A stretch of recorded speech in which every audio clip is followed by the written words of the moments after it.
స్తోత్రం స్తోత్రం స్తోత్రం స్తోత్రం స్తోత్రం స్తోత్రం స్తోత్రం స్తోత్రం స్తోత్రం స్తోత్రం స్తోత్రం స్తోత్రం స్తోత్రం స్తోత్రం స్తోత్రం స్తోత్రం స్తోత్రం స్తోత్రం. మహాపరిశుద్ధుడా, ప్రేమ కలిగిన తండ్రి, నీ కొందనాలు స్తోత్రమునైనా.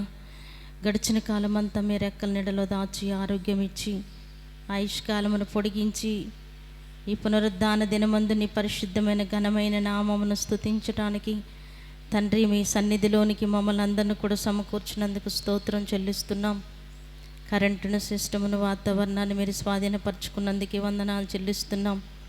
మందిరములో అడుగుపెట్టుచున్న ప్రతి బిడ్డను మీరు ఆశీర్వదించి దీవించండి. కూడి వచ్చిన నీ బిడ్డలందరిని బట్టి నీకు స్తోత్రం అయ్యా. ఇంకా రావాల్సిన బిడ్డలను త్వరగా తీసుకుని రండి. వారి ప్రయాణం అంతట్లో మీరు తోడయ్యుండి క్షేమంగా తీసుకొస్తున్నందుకే స్తోత్రం చెల్లిస్తున్నాం. పాటల ద్వారా, వాయిద్యముల ద్వారా మీ నామానికి మహిమ తెచ్చుకొనండి అయ్యా. నీకు స్తోత్రం నైనా. ఆరాధన ద్వారా మీరే మహిమను పొందండి. సాక్ష్యముల ద్వారా, కీర్తన భాగము ద్వారా అయ్యా మీ నామానికి మహిమ తెచ్చుకోమని ప్రార్థిస్తున్నాం. మందిరములో అడుగుపెట్టుచున్న ప్రతి బిడ్డను మీ ఆత్మ స్వాధీనములోనికి తీసుకొనండి అయ్యా. నీకు స్తోత్రమునైనా. నిన్ను స్తుతించి వారి ఆత్మతో సత్యముతో నిన్ను స్తుతించి ఆరాధించుటకు సహాయం చేయండి. మీ దాసుల నోట మీ వాక్కులను ఉంచండి. కూడి వస్తున్న ఒక్కొక్కరితో వాక్యములో నుండి మీరు మాట్లాడండి. మీరు మాట్లాడుచుండగా వినగల చెవి, గ్రహించగలిగిన హృదయం ప్రతి బిడ్డకి మీరు అనుగ్రహించి మహిమను పొందమని ప్రార్థిస్తూ, ఆరాధన ఆది నుండి అంతం వరకు మీరే అధ్యక్షులుగా, ప్రధాన యాజకులుగా, నడిపించే నాయకులుగా మా మధ్యలోనికి దిగి వచ్చి క్రమంగా మర్యాదగా జరిగిస్తూ ఉన్నందుకు నీకు వందనాలు స్తోత్రం చెల్లించుకుంటూ, సమస్త మహిమ ఘనత ప్రభావం నీకే చెల్లిస్తూ యేసు నామమున అడుగుచున్నాము తండ్రి, ఆమేన్. హల్లెలూయా.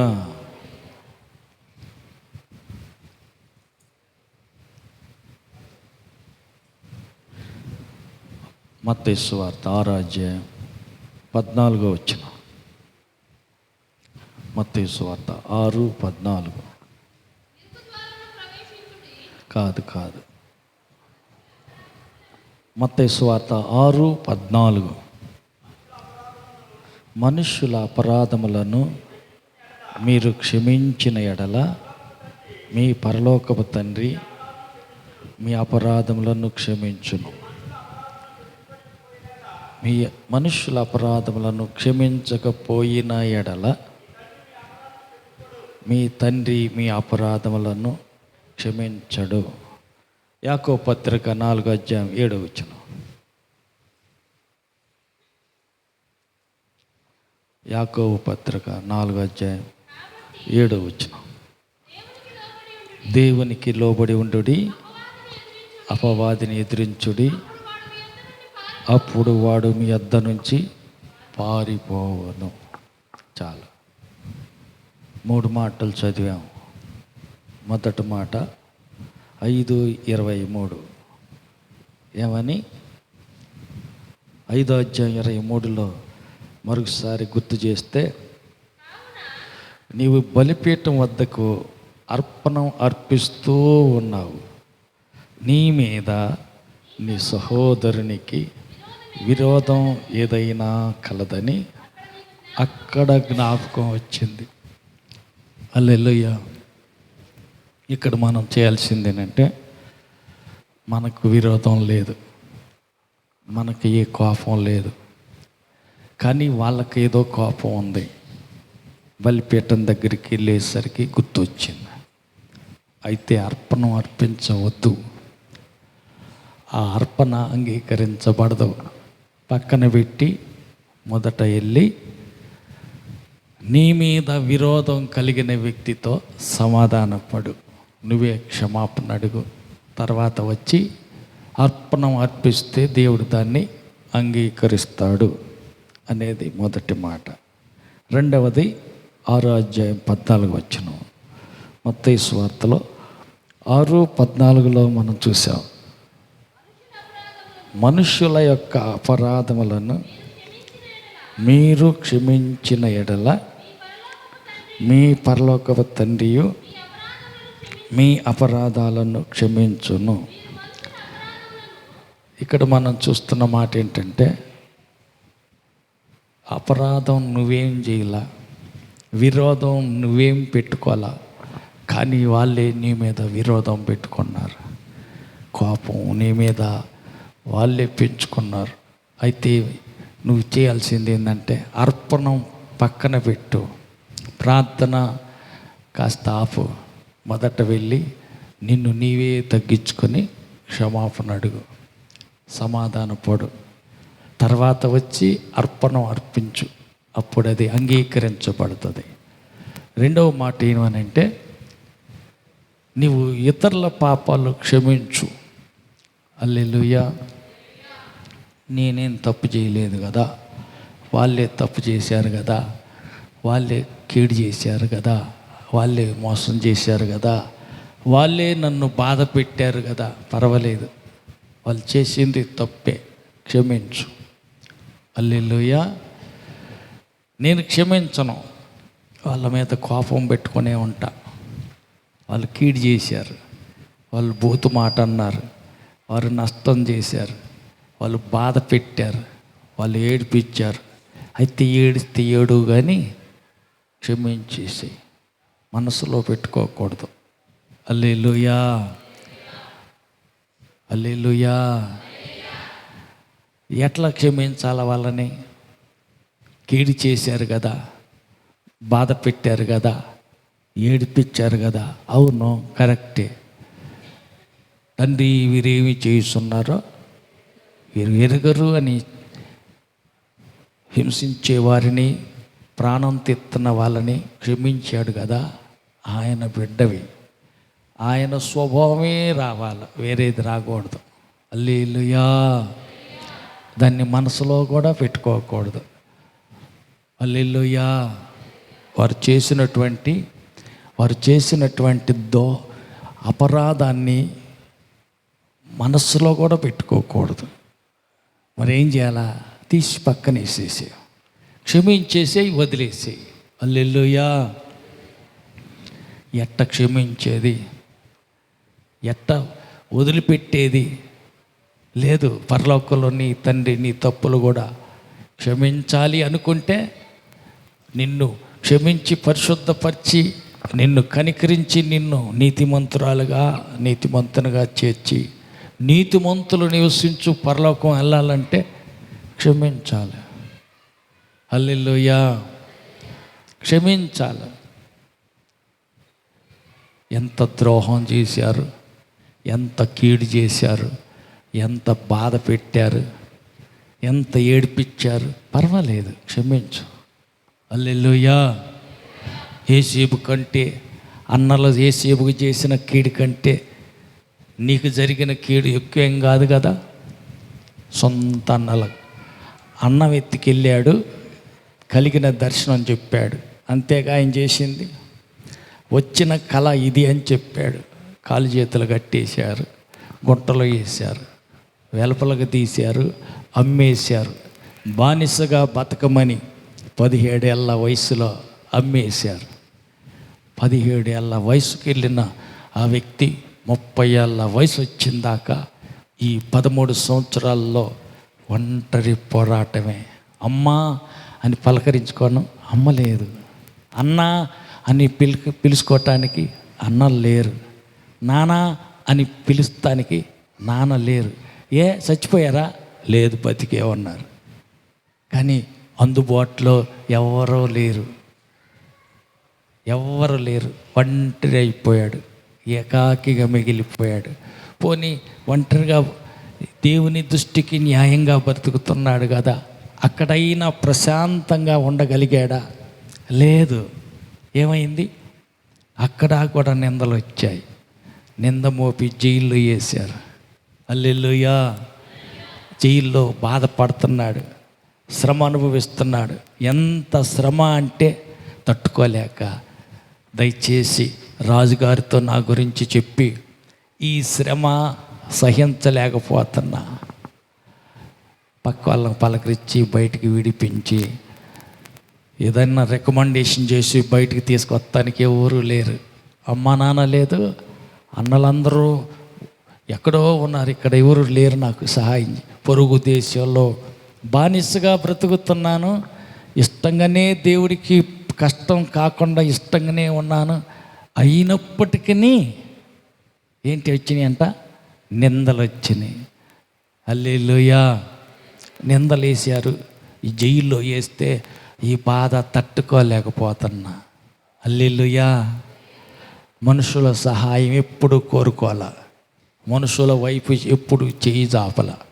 అలాంటి వాడు మనుషుల తట్టు చెయ్యి చాపే అంతటి పరిస్థితి వచ్చింది. ఎంత బాధ ఆలోచించండి. హల్లెలూయా. అక్కడ ఒక మాట చదువుతాను చూడండి. నేను భరించలేకపోతున్నాను.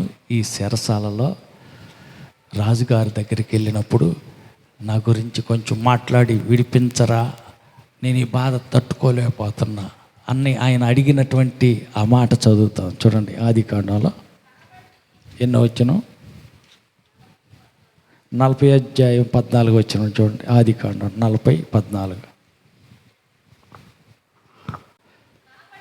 కాబట్టి నీకు క్షేమం కలిగినప్పుడు నన్ను జ్ఞాపకం చేసుకొని నా యందు కరుణించి ఫరోతో నన్ను గూర్చి మాటలాడి ఈ ఇంటిలో అంటే ఈ జైల్లో నుండి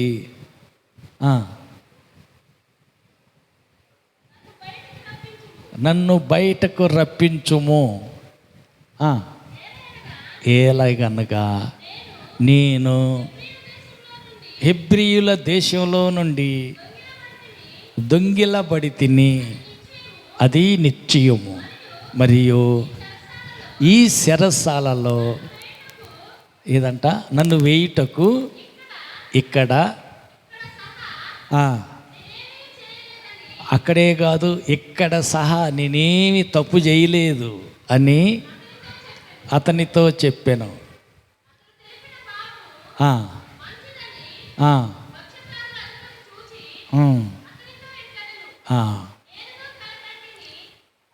హల్లెలూయా, హల్లెలూయా, హల్లెలూయా. ఇక్కడ మనం గమనిస్తే ఎప్పుడు మనుషుల సహాయం కోరినాడు కాదు. యేసేపు దేవుని సహాయమే కోరినాడు. దేవునికి ఇష్టంగా ఉన్నాడు, తండ్రికి ఇష్టంగా ఉన్నాడు. అందుకే పరలోక తండ్రి ప్రేమ పొందాడు. జరగబోయే దాన్ని కలగా చూపించాడు. సొంత తండ్రికి ఇష్టంగా ఉన్నాడు. చెప్పిన మాట వెంటనే లోబడుతున్నాడు. అందుకే ఈ లోక తండ్రి కూడా మిగతా అన్నలందరికంటే రంగురంగుల మంచి సొక్కా కుట్టించాడు, సొక్కా తొడిగించాడు. హల్లెలూయా. ప్రేమతో సొక్కా కుట్టించటం తప్ప తండ్రి చేసిన పొరపాట? అవును. ఆ సొక్కానే ఏం చేసిందంట? ఆ రంగురంగుల సొక్కానే అన్నలందరూ ద్వేషించటానికి కారణమైంది. ఒకటి. రెండవది, దేవునికి ఇష్టంగా ఉన్నాడు, దేవుడు హెచ్చించబోతున్నానని కల చూపించాడు. అందరినీ నువ్వు పరిపాలన చేయబోతున్నావు, నువ్వు ఏలుబడి చేయబోతున్నావు అని దేవుడు చూపించాడు కళ. ఆ కన్న కళ అన్నలకు చెప్పాడు. హల్లెలూయా, హల్లెలూయా. అది రెండవ కారణంగా మారిపోయింది. ఏం కలరా నువ్వు చూసేది? మా అందరి మీద నువ్వు పెత్తనదారివై అధికారివై మమ్మల్ని అందరూ నువ్వు పరిపాలన చేస్తావా? హల్లెలూయా. పచ్చగుంటే చూడలేకపోయారు, దేవునికి ఇష్టంగా ఉంటే చూడలేకపోయారు, కన్న తండ్రికి ఇష్టంగా ఉంటే చూడలేకపోయారు. అది వాళ్ళకి మత్సరం అయిపోయింది. ద్వేషించటానికి గల కారణం రంగురంగుల అంగి ఒకటైతే, రెండవది దేవునికి ఇష్టంగా ఉన్నాడు, రెండవది కన్న తండ్రికి ఇష్టంగా ఉన్నాడు. హల్లెలూయా.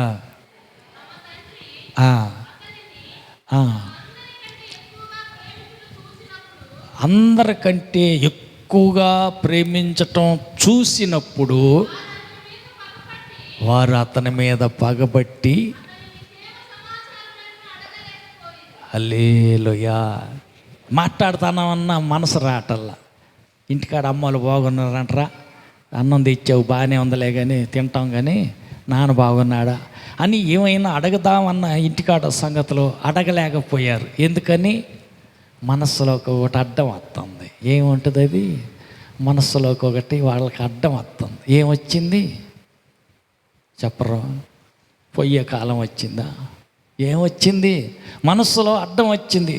కన్న తండ్రి కొడుకే, ఎంగిలిపాలు తాగి వెనక పుట్టి వచ్చిన కొడుకే, సొంత తమ్ముడే అన్నం తెస్తే పీకల దాకా మేసి, తమ్ముడా అమ్మ బాగుందా అని మాట అనటానికి గొంతుకి కత్తి అడ్డం పెట్టినట్టు అడ్డం వస్తుంది. ఏమొస్తుంది?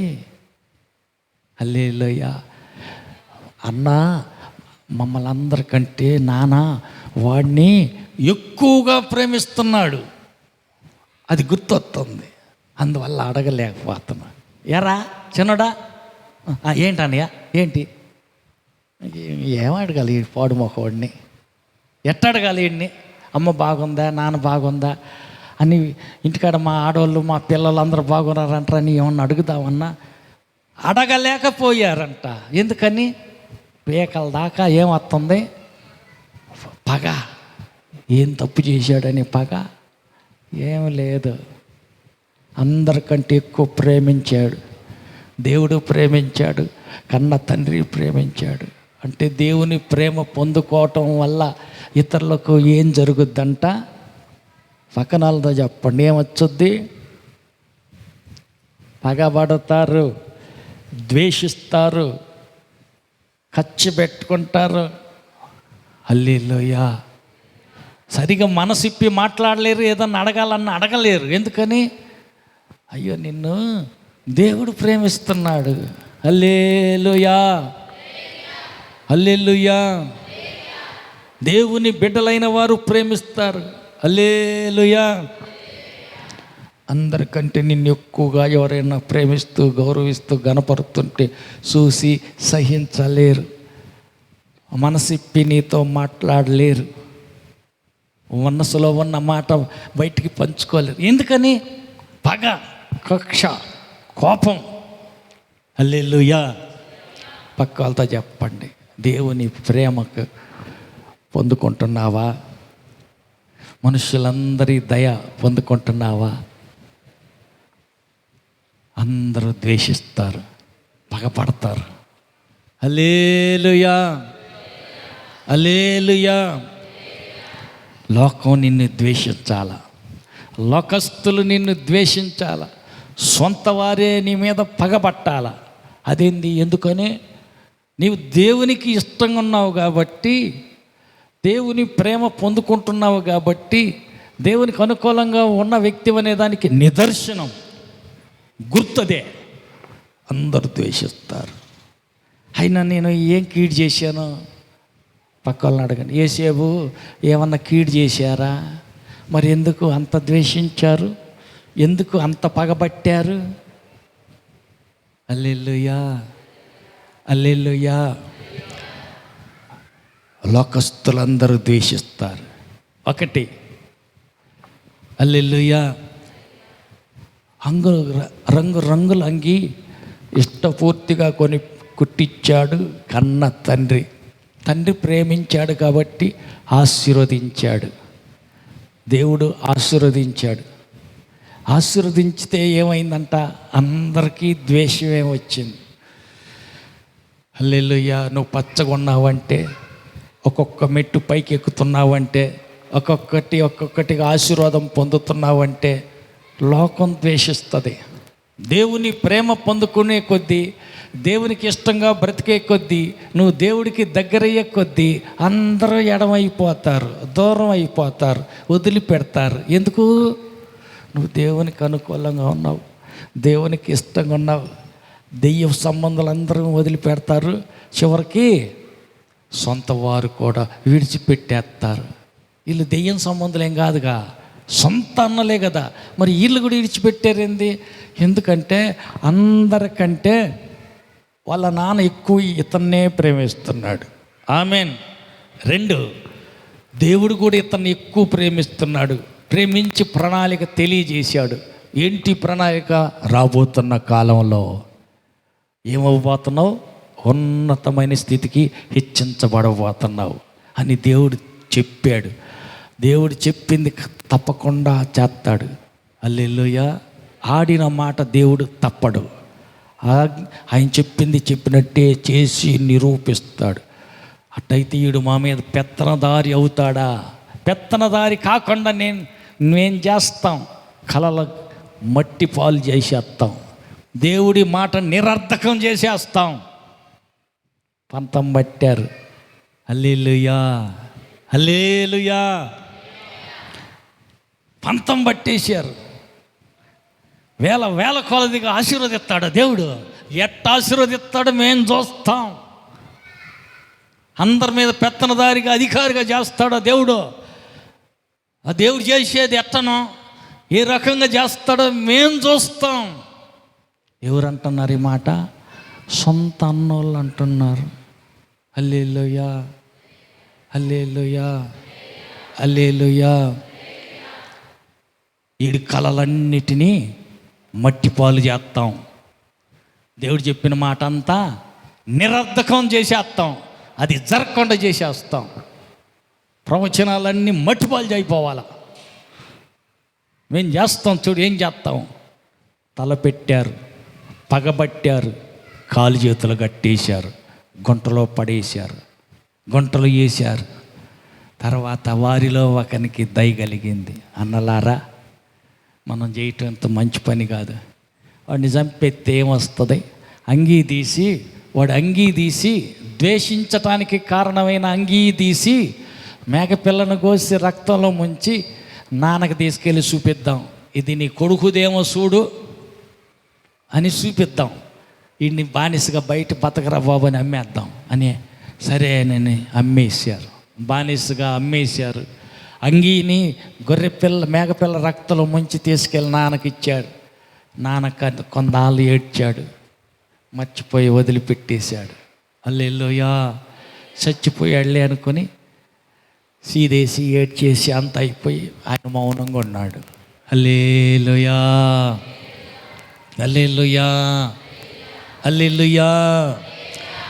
అంత అయిపోయింది. 13 సంవత్సరాలు పడాల్సిన పాటలన్నీ పడ్డాడు, మోయవలసిన నిందలన్నీ మోసాడు, జైల్లో అనుభవించవలసినంత శిక్ష అనుభవించాడు. శిక్ష ఎక్కువైపోయింది. బాధ తట్టుకోలేక ఎప్పుడు పక్కన చెయ్యి సాపన వ్యక్తి ఇప్పుడు పక్కన మనుషుల సహాయం కోరుకుంటాడు. నన్ను ఈ చెరసాల్లో నుంచి బయటికి తిప్పించవా అని అడుగుతున్నాడు. హల్లెలూయా. కానీ అతని సహాయం వ్యర్థం. మనుషుల కలిసి ఎందుకు చావుతావు? ఉన్నాను నేను నీ పక్కనే, అరవ మాకు నోరు మూసుకొనేని చెబుతానన్నా సహాయం చేస్తానన్నా ఆయన మర్చిపోయేటట్టు దేవుడే మర్చిపోయేటట్టు చేసేసాడు. 2 ఏళ్ళు రాజుగారి దగ్గర రోజు వస్తున్నాడు కానీ అతనికి సహాయం చేస్తానన్నాడే. కళకు అర్థం చెప్పినట్టుగా ఉద్యోగం మరలా వస్తే రాజుకు పానదాయకుల అధిపతిగా, పానదాయకం అంటే ద్రాక్షారసం తీసుకెళ్ళి రాజుకి ఇచ్చినప్పుడు ఏదో ఒక సందర్భంలో రాజుగారు మన జైల్లో ఒక ఆయన ఉన్నాడు, నన్ను వేసినట్టు జైల్లో ఆయన కూడా వేసావు కదా, ఆయన అంటే బయటికి తీసుకురారాదు, విడిపించరాదని ఒక మాట అంటే బాగుండేది. అందామని అనుకున్నాడు, అంటానని మాట ఇచ్చాడు, కానీ మర్చిపోయాడు. కారణం దేవుడే మతి మరుపు కలుగు చేసేసాడు. 2 సంవత్సరాలు శిక్ష పడింది. ఎందుకు? మనుషుల సహాయం అడిగింది, అదే తప్పు అయిపోయింది. అంటే దేవుని ఉద్దేశం ఏంటంటే మన చేతులు ఎప్పుడు ఎటు చాపాలంట? అమ్మా దేహి అని, అయ్యా భిక్షం అని పక్కకు చాపకూడదు, పైకే చాపాలి. ఆయన తట్టు వారు ముఖం పైకెత్తగా వారి ముఖానికి ఏం కలుగుద్దంట? వెలుగు కలుగుతుంది. అంటే మనుషుల తట్టు చెయ్యి జాపితే అవమానం దొరుకుతుంది, దేవుని తట్టు చెయ్యి జాపితే లేదు వెలుగే కలుగుతుంది. నువ్వు చేసింది తప్పో ఇంకెప్పుడు చేయగా కానీ బుద్ధి వచ్చేటప్పుడు, జ్ఞానం కలిగేటట్టుగా, గ్రహింపు వచ్చేటట్టు యేసేపును 28వ సంవత్సరాల వయసులోనే ప్రధానమంత్రిని చేయాల్సింది 30 ఏళ్ల వయసు వచ్చేదాకా ఆ కళకి అర్థం చెప్పిన ఆయన సంగతి, ఆయన రికమెండేషన్ అడిగాడు కదా, సహాయం కోరుకున్న ఆయనకి సహాయం చేస్తానని మాట ఇచ్చాడుగా, మర్చిపోయేటట్టు చేశాడు. 30 ఏళ్ళ వయసు వచ్చింది. హల్లెలూయా. శిక్షాకాలం ముగిసిపోయింది. అప్పుడు సరి అయిన సమయం వచ్చింది. రాజుగారు కల వచ్చింది, అర్థం కావట్లా, ఏం చేయాలి ఏం తెలియట్లా. అయ్యగారు నాకు ఒకటి గుర్తొచ్చిందండి, మన జైల్లో ఒక ఆయన ఉన్నాడు, ఆయన పేరు యేసేపు. అటైతే బయటికి తీసుకురా, నా కళకు అర్థం చెప్పాడు, అట్నే జరిగింది. సరే తీసుకురా. వచ్చాడు, కళ అర్థం అన్నీ చెప్పాడు. సరే అట్టయితే నువ్వే ప్రధానమంత్రి నువ్వేనని సింహాసనం ఎక్కిచ్చేసాడు. హల్లెలూయా. రాజుగారి ముద్ర ఉంగరం తీసి యోసేపు తొడిగించాడు, కిరీటం తీసి యోసేపు తలపై పెట్టాడు, రథం ఎక్కిచ్చాడు, ఊరు మొత్తం దేశమంతా ఊరేగించాడు. ఐగుప్తుకి ఇక మీదట రాజు ఇతనేనని ప్రకటించాడు. అంతా కరువు వచ్చింది. వాళ్ళ నాన్న పిలిచి అంటున్నాడు, ఐగుప్తులో మాత్రం అన్నం దొరుకుతుంది, ఆహారం కావాలంటే మనం ఐగుప్తుకి వెళితేనే అన్నం తెచ్చుకొని తింటేనే బతుకుతాం, లేకపోతే చచ్చిపోతాం. కొడుకులారా ఐగుప్తుకి వెళ్ళండి అండి. ఐగుప్తుకి వెళ్తే అక్కడ అన్నలందరినీ చూసి యోసేపు గుర్తుపట్టాడు. కీడు చేసిన వారు, పగబట్టిన వారు, బానిసగా బతకమని బయటికి అమ్మినటువంటి వారు, 13 ఏళ్ళు కష్టాలు పాలవటానికి కారకులుగా మారినటువంటి ఆ అన్నలే వచ్చారు. భోజనానికి ధాన్యం కావాలంటే గుర్తుపట్టాడు. వెంటనే తొందరపడే, నేను మీ తమ్ముడిని చెప్పలా, అనుసుకున్నాడు. బాధ వస్తుంది, ఏడిపోతుంది. చోటుకి వెళ్ళి ఏడ్చారు. కళ్ళనీళ్ళు తుడుచుకుని ఎదురుగా వచ్చాడు. కఠినంగా వాళ్ళ ఎదురుగా మాట్లాడాడు. మీ నాన్న బతికున్నాడా అన్నాడు. బతికే ఉన్నాడు. అట్టయితే ఈసారి వచ్చినప్పుడు మీ నాన్న తీసుకురండి, తీసుకురాకుండా మళ్ళీ పోతారేమోనని చిన్న తమ్ముడిని ఉంచండి. వాళ్ళ సొంత కన్న తల్లి కొడుకున్నాడు ఒకడు, ఆయన ఇంటికాడే ఉన్నాడు, ఆయన కూడా పట్టుకురమ్మన్నాడు. తీసుకురామని మొత్తము ఎట్టకేలకు అందరూ వచ్చారు. అందరికి వంతుల ప్రకారం భోజనం పెట్టాడు. ప్రేమించాడు అంటే అర్థం క్షమించాడు. ప్రేమించి అందరికి వరుసగా వంతుల ప్రకారం లైన్లో కూర్చోబెట్టి వాళ్ళకు భోజనం పెట్టాడు. అంతా తిన్నారు, అయిపోయింది. ఇక దాచుకోలేకపోయాడు. ఒక్కొక్కరు పట్టుకుని ఎక్కి పెద్దగా ఏడ్చాడు. అన్నలారా, చావటానికి అమ్మేశారే మీ తమ్ముడు యేసేపు, నేను అమ్మో చంపేస్తాడు అని భయపడ్డారు. మనం ఇంత కీడు చేసాం కదా, కోపం పెట్టుకుని మనల్ని సావగొడతాడు రయ్యుడు అని అనుకున్నారు. నేను సావగొట్టను, మిమ్మల్ని పోషిస్తా, భయపడద్దు, మీకు ఇల్లు, మీకు తినటానికి ఉండటానికి అన్నీ నేనే చూసుకుంటానని ప్రేమ చూపించాడు. క్షమించటంటే అది. కాబట్టి గట్టిగా చప్పట్లు కొడదాం.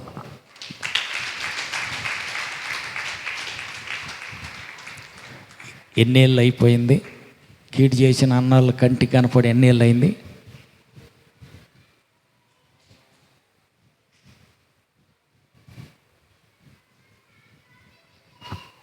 హల్లెలూయా. క్షమించాడా లేదా? కీడు చేశారా లేదా? పగబట్టి బానిసగా బతకటానికి అమ్మేశారు. లాస్ట్లో ఆయన అనే మాట ఏంటంటే, అన్నలారా, మీరు కీడు చెయ్య ఉద్దేశించారు, కానీ అయినను నేను ఇక్కడికి వచ్చునట్టు మీరు నన్ను అమ్మి వేసినందుకు దుఃఖపడమాకండి.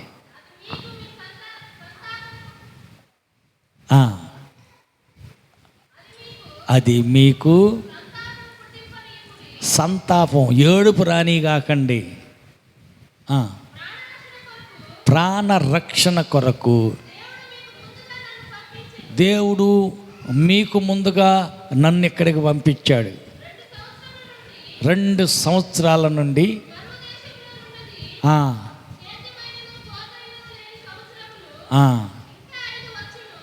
ఇప్పటికి 2 ఏళ్ళు అయిపోయింది. ఇంకా 5 సంవత్సరాలు కరువు సంవత్సరాలు వస్తాయి. మిమ్మల్ని రక్షించి శేషంగా మిమ్మల్ని నిలుపటానికి, కాపాడటానికి దేవుడు మీకంటే ముందు నన్ను ఇక్కడికి పంపించాడు. కాబట్టి దేవుడే కానీ మీరు నన్ను ఇక్కడికి పంపలా. హల్లెలూయా.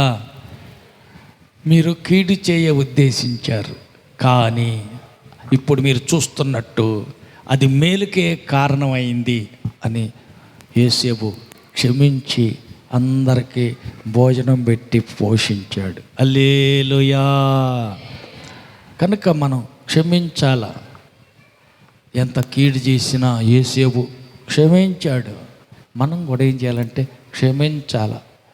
ఇతరులు మనల్ని బాధ పెట్టారు, కీడు చేశారు, మోసం చేశారు, ఏడిపించారు, నష్టం చేశారు, అన్యాయం చేశారు, పర్వాలేదు, క్షమించేసాయి, వదిలిపెట్టి ఇక మర్చిపో దాని సంగతి. రాత్రి పీడకాలు వచ్చింది, పొద్దున్న లేచి దాన్ని ఏదో వచ్చింది మర్చిపోయాను అన్నట్టు మర్చిపోండి. దాన్ని అట్టాగే మనసులో పెట్టుకోబాకండి.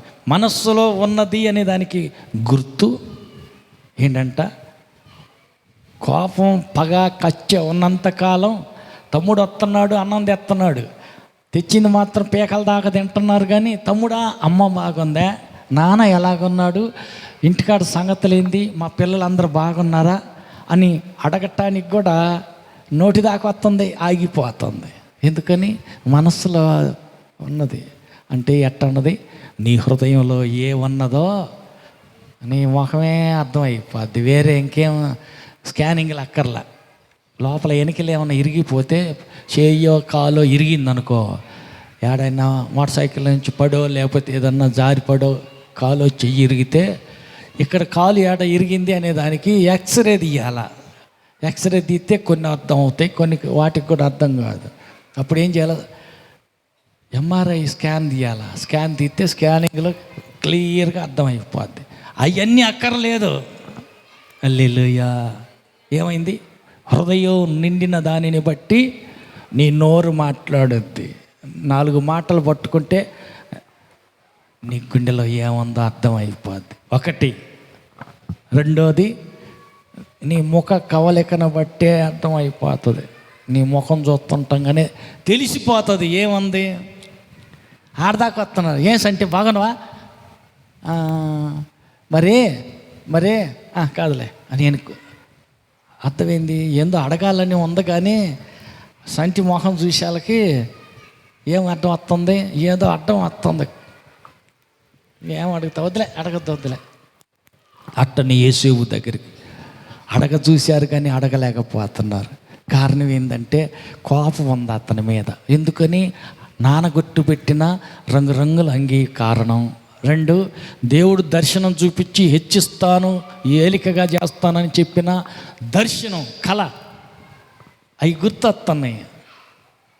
అతను ఆశీర్వదించబడి హెచ్చించబడటం ఇష్టం లేదు. తండ్రి ప్రేమను పొంది తండ్రి ద్వారా రంగురంగుల అంగీ దొడుక్కుని తిరుగుతూ ఉంటే అబ్బే ఇష్టం లేదు. అందుకని అదంతా గుండె నిండి ఉంది కనుక అడగలేకపోతున్నారు. హల్లెలూయా, హల్లెలూయా, హల్లెలూయా.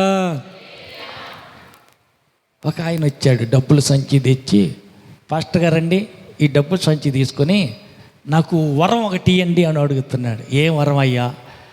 నువ్వు తల మీద చేయి పెట్టగానే వాళ్ళకి పరిశుద్ధాత్మ వస్తుంది, భాషలు మాట్లాడుతున్నాడు. అదే వరం నాకు కూడా రావాలి. అట్ట ప్రార్థన చేయమని ఈ డబ్బు సంచి తీసుకుని ప్రార్థన చేయి అంటున్నాడు. ఎక్స్రే తీయలా, స్కానింగ్ తీయలా, ఏం తీయలా, ముఖం కలి చూశాడు. ఏం చెప్పాడమ్మా సుభాషిని? ఏం చెప్పాడు? నీ హృదయం దేవుని ఎదుట సరిగ్గా లేదు, అందువల్ల అడిగినది మంచిదే, పరలోక దర్శనం, పరలోక వరం, ఆత్మ సంబంధమైన మంచి వరం కావాలని అడుగుతున్నాం, మంచిదే, అడిగింది మంచిదే, కానీ అడిగిన దాని వెనక ఉద్దేశం సరిగ్గా లేదు. అందుకని చెప్పి దీంట్లో నీకు పాలు పంపులు ఉండవు అన్నా. హల్లెలూయా.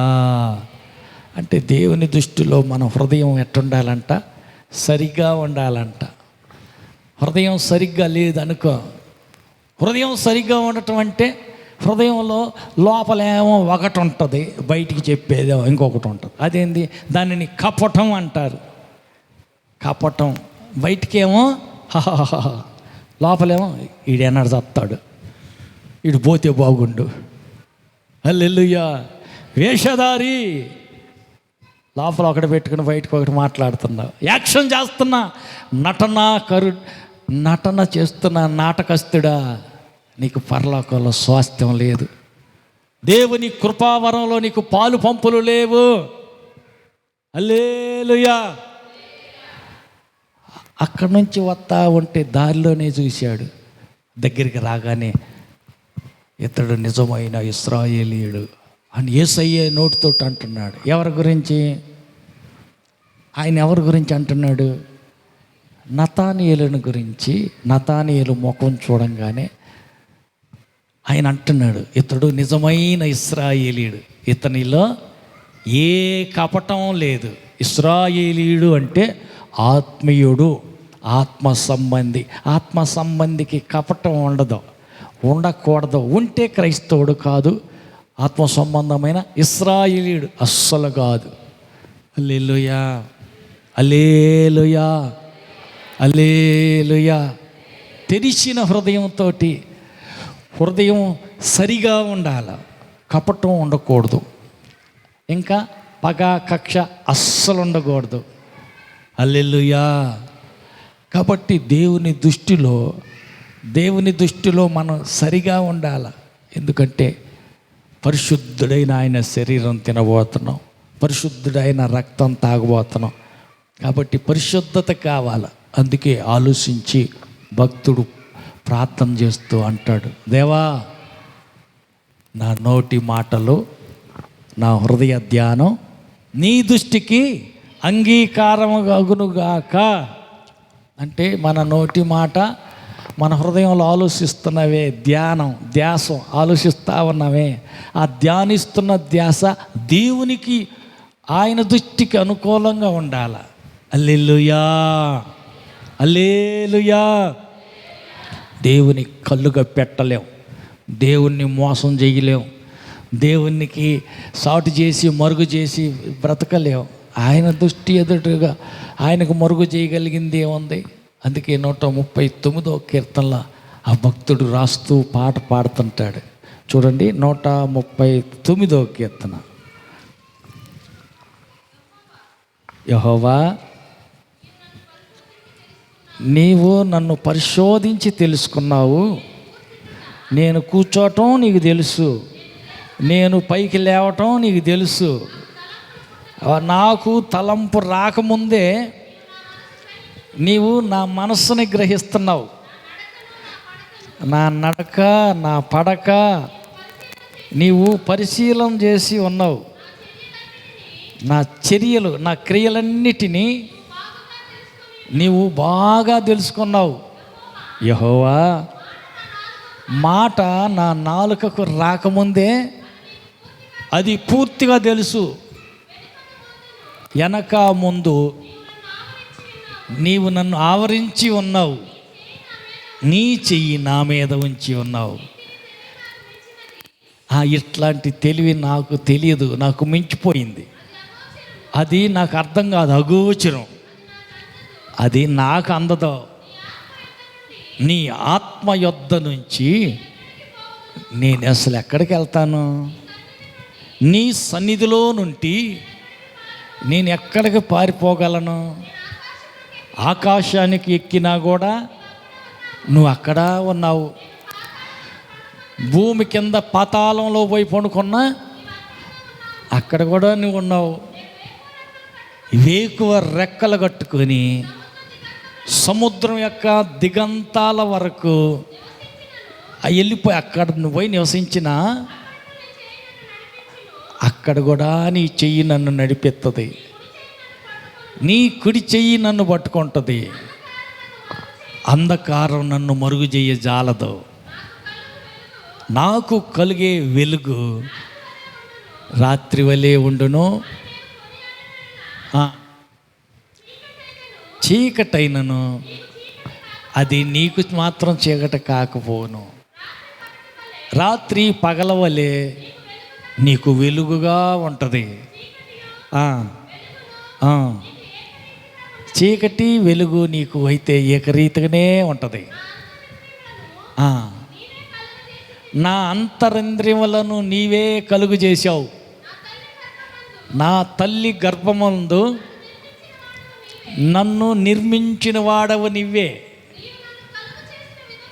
నీవు నన్ను కలుగు చేసిన విధానం చూడగా భయమును ఆశ్చర్యం నాకు పుడుతుంది. అందును బట్టి నేను నీకు కృతజ్ఞతాస్తుతులు చెల్లించుచున్నాను. నీ కార్యాల ఆశ్చర్యములు ఆ సంగతి నాకు బాగుగా తెలిసి ఉన్నది. నేను రహస్యమందు పుట్టిన నాడు భూమి యొక్క అగాధ స్థలములలో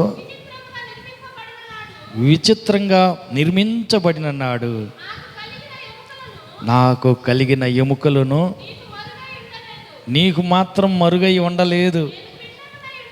నేను పిండమునై ఉండగా నీ కన్నులు నన్ను చూశాయి. నియమించబడిన దినాలలో ఒక్కటైనా కాకముందే నా దినములన్నీ నీ గ్రంథంలో లిఖితములే అయ్యాను. దేవా, నీ తలంపులు నాకు ఎంత ప్రియమైనవి, వాటి మొత్తం ఎంత గొప్పది.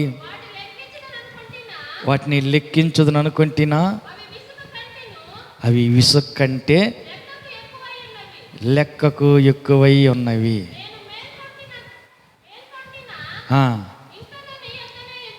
హల్లెలూయా, హల్లెలూయా. ఆయనకి మరుగై ఎక్కడ ఉండగలం?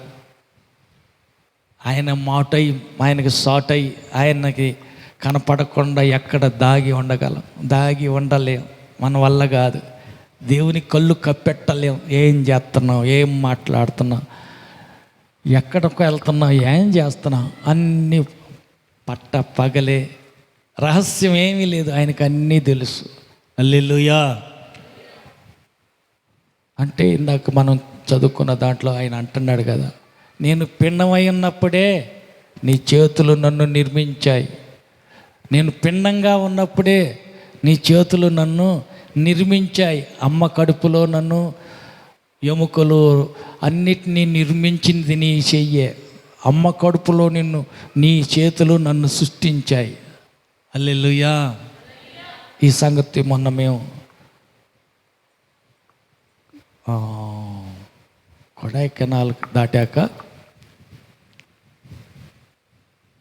కొడైకెనాల్లోని కన్యాకుమారి దాటి, శివకాశి దాటి, కన్యాకుమారి నుంచి తర్వాత కొడైకెనాల్కి వెళ్ళాం.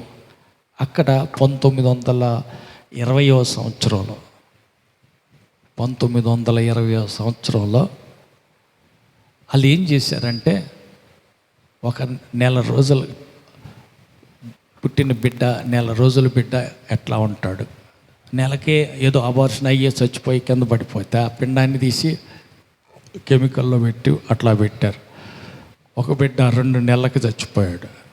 అబార్షన్ అవటమో ఏదో జరిగింది. ఆ 2 నెలల బిడ్డని ఇంకో సీసాలో పెట్టారు. అట్టా 3వ నెల, 4వ నెల, 5వ నెల, 6వ నెల, 7, 8, 9వ నెల. వీళ్ళందరూ చచ్చిపోయినటువంటి పిల్లలే, నిజంగా శవాలే. అవి ఇప్పటికీ ఉన్నాయి. అదేంటి, కెమికల్ పెట్టి విడిగా అయితే కుళ్ళిపోయి వాసన కొట్టి చీకిపోయి పాడైపోవాలి, కానీ పాడగాల. కెమికల్లో ఉన్నాయి, బాగానే ఉన్నాయి. లాస్ట్కి వచ్చేసరికి కొంచెం ముడతలు పడ్డట్టుగా శరీరం ఉంది, కానీ బాగానే ఉన్నాయి. హల్లెలూయా. 1, 2, 3 నెలల లోపల పిల్లల పరిస్థితులు ఆయన చేతులే మనల్ని రూపించింది. ఎముకలు పెట్టి, వెంట్రుకలు పెట్టి, ముక్కు, కాలు, చేతులు, ముఖం అన్నీ సృష్టించి ఆయన చేతిలో మనల్ని నిర్మించినాయి. మరి మన సంగతులు తెలియవా? తెలుసు. మరి ఏం చేయాలంట? మరుగయ్యేది ఉండదు గనుక, సమస్తం ఎరిగినవాడు గనుక ఆయనకి డుమ్ము కాకొడటానికి, మాసికేస్తానికి, మరుగు చేస్తానికి మన తెలివితేటలు పనికొస్తాయా? లేదు. హల్లెలూయా.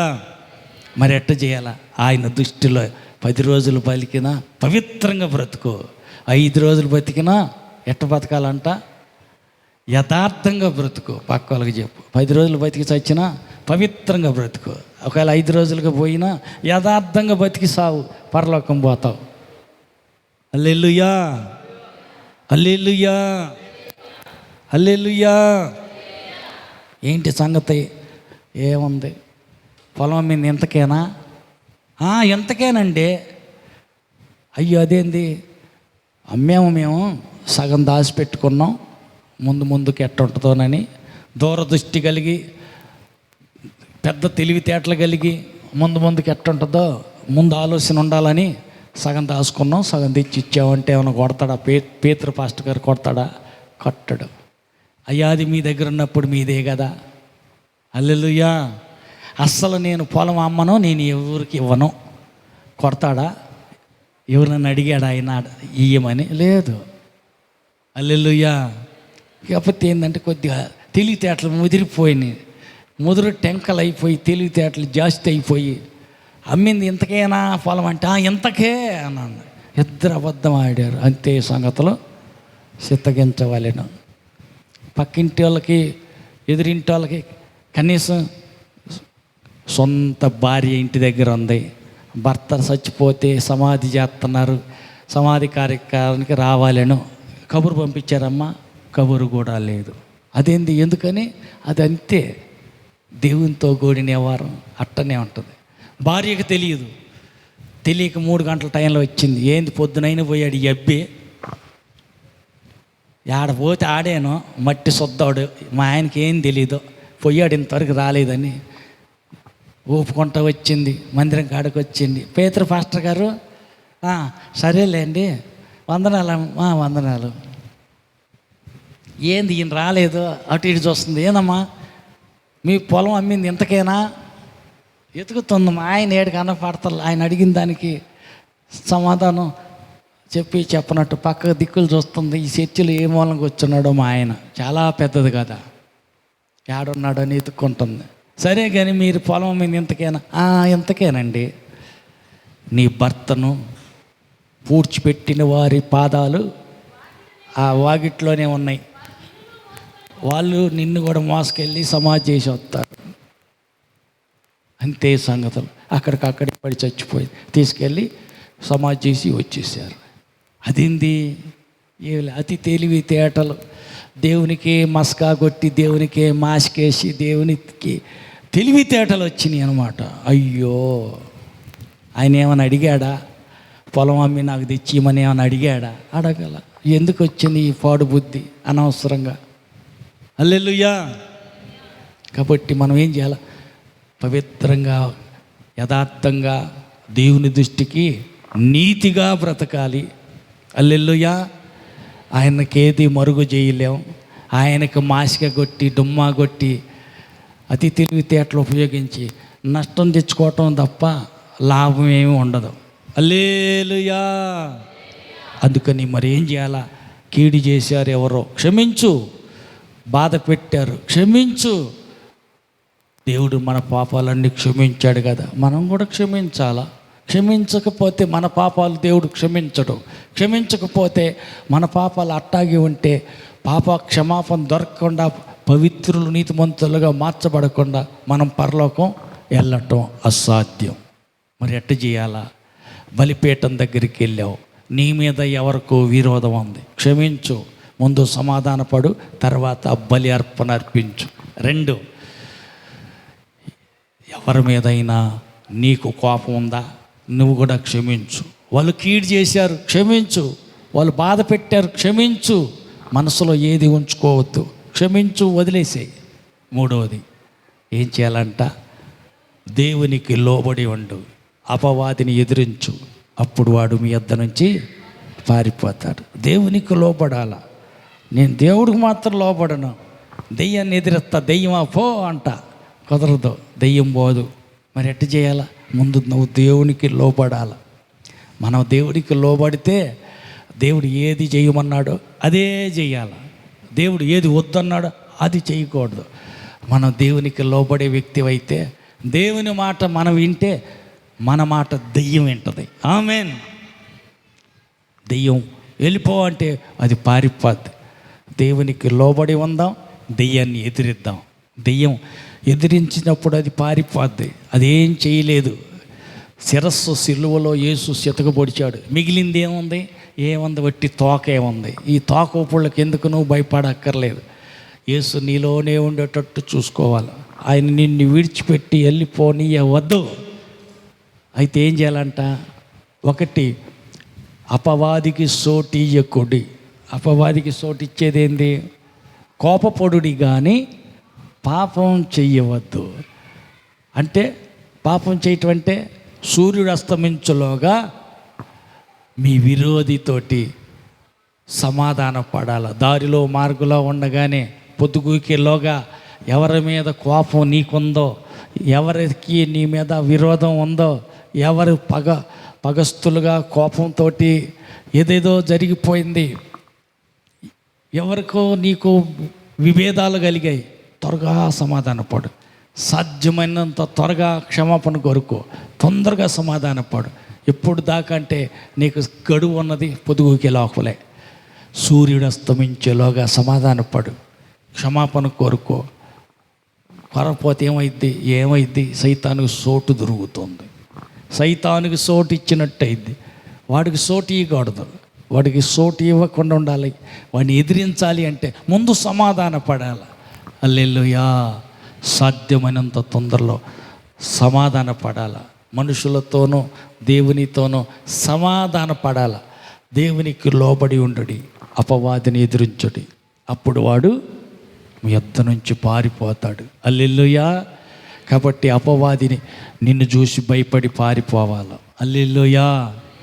నువ్వు పారిపోనక్కర్లేదు, వాడే నిన్ను చూసి పారిపోతాడు. ఎప్పుడు అంటే నువ్వు దేవునికి లోబడాలి.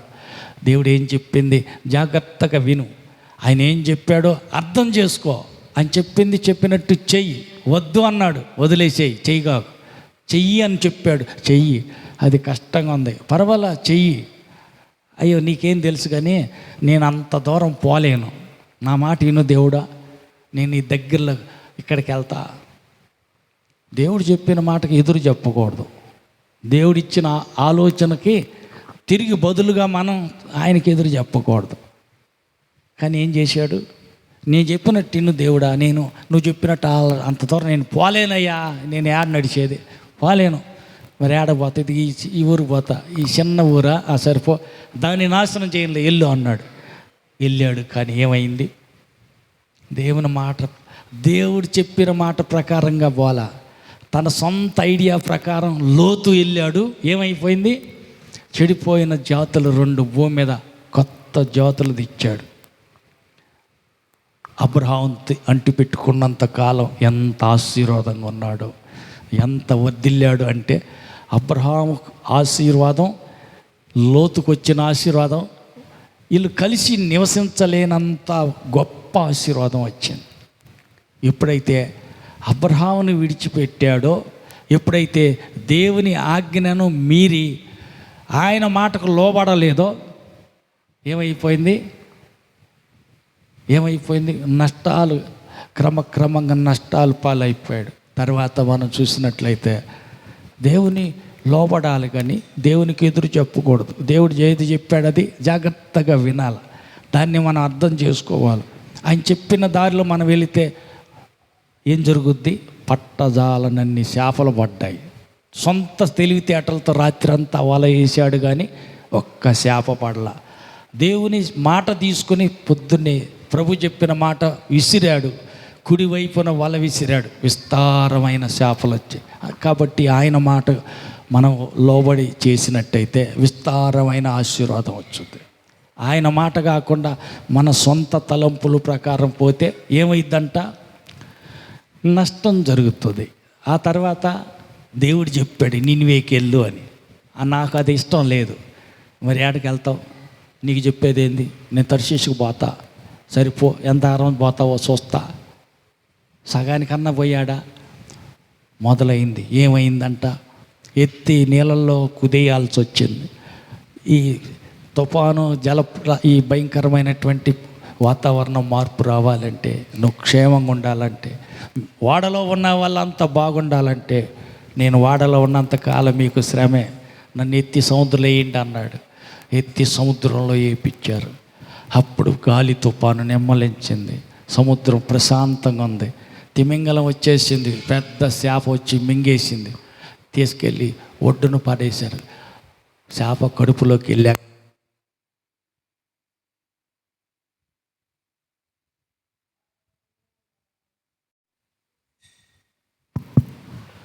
3 రాత్రులు 3 పగళ్ళు చేప కడుపులో ఏడ్చాడు. ఆయన ప్రార్థన చూస్తే ఆశ్చర్యంగా ఉంటుంది. అయ్యా, నా తల చుట్టుకుంది, చేప కడుపులో నేను బాధపడుతున్నానని ఏడ్చి పశ్చాత్తాపడి, నువ్వు చెప్పింది అయితే ఒకటైతే నేను చేసింది ఇంకొకటి తప్పైంది, క్షమించుమని పశ్చాత్తాపడి ఏడ్చిన తర్వాత దేవుడు ఆజ్ఞాపించాడు. ఏమని? నినివేకి తీసుకెళ్ళి బయట కక్కేయమని. శాప దేవుని మాటకు లోపడింది, గాడిద దేవుని మాటకు లోపడింది. కానీ మనుష్యుడు దేవుని మాటకు లోపడతల్లా. లోపడకపోయినందుకు 3 రాత్రి పగలు శాప కడుపులో వేదన పడవలసి, పశ్చాత్తాపడవలసి వచ్చింది. ఏడ్చి కన్నీరు కార్చాడు. నినివే ఒడ్డుకు కక్కేసింది శాప. నేరుగా నినివేకి వెళ్ళి సువార్త బోధించాడు. వెనక్కి తిరిగాడు. 1,20,000 మంది మారు మనసు పొందారు. రాజు మొదలుకొని కూలివాడి దాకా పశ్చాత్తాపడి గోనె పట్టు చుట్టుకొని వాళ్ళ వస్త్రాలన్నీ తీసి పడేసి బూడిదని ఎత్తిన పోసుకొని కూర్చుని ఏడ్చి పశ్చాత్తాపడ్డారు.